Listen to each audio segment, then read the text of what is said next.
Just a quick video today, guys. I was requested in my last video to do a Freehub sound on the Zipp 302, so I thought I would get on that today. So it's not as loud as like a Chris King, but let's try and get somewhere where I can actually get it there. Nowhere near as loud as like a Chris King or something like that. Still nice noise on there. Gets the job done. Smooth Val Tigers as well. Super smooth. Yeah.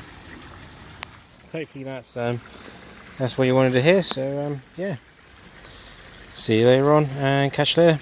Goodbye.